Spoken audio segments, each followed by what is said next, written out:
In all the denominations of Christianity, a great part is played by the tradition of the Last Supper of Christ and his disciples.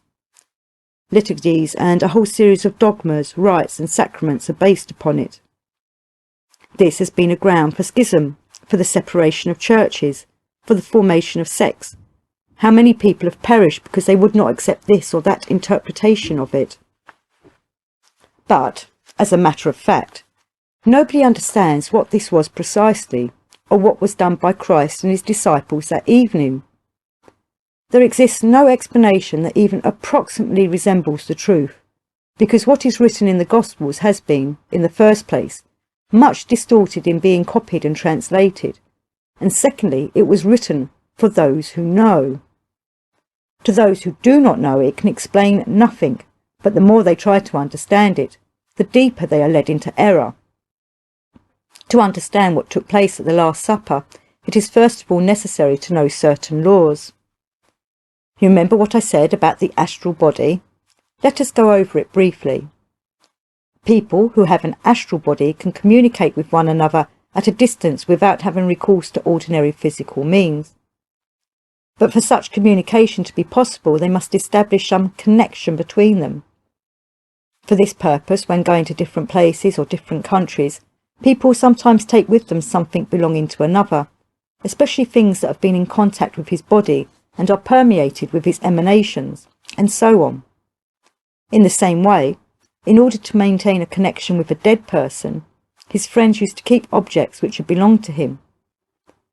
These things leave, as it were, a trace behind them, something like invisible wires or threads which remain stretched out through space.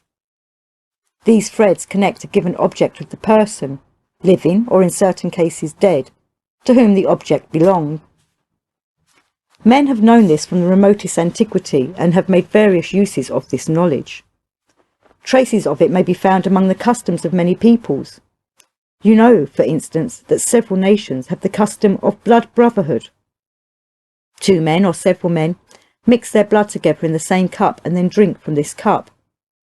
After that they are regarded as brothers by blood. But the origin of this custom lies deeper. In its origin, it was a magical ceremony for establishing a connection between astral bodies. Blood has special qualities, and certain peoples, for instance the Jews, ascribed a special significance of magical properties to blood. Now, you see, if a connection between astral bodies has been established, then, again, according to the beliefs of certain nations, it is not broken by death. Christ knew that he must die. It had been decided thus beforehand. He knew it and his disciples knew it.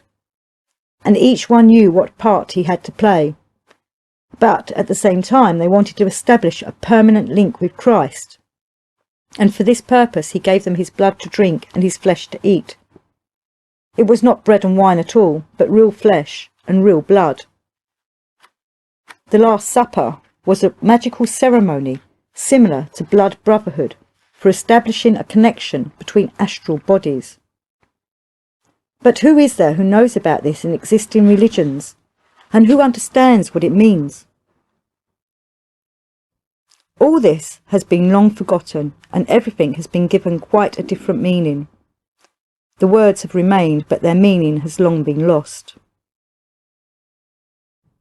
This lecture, and particularly its ending, provoked a great deal of talk in our groups. Many were repelled by what G said about Christ and the Last Supper. Others, on the contrary, felt in this a truth which they never could have reached by themselves.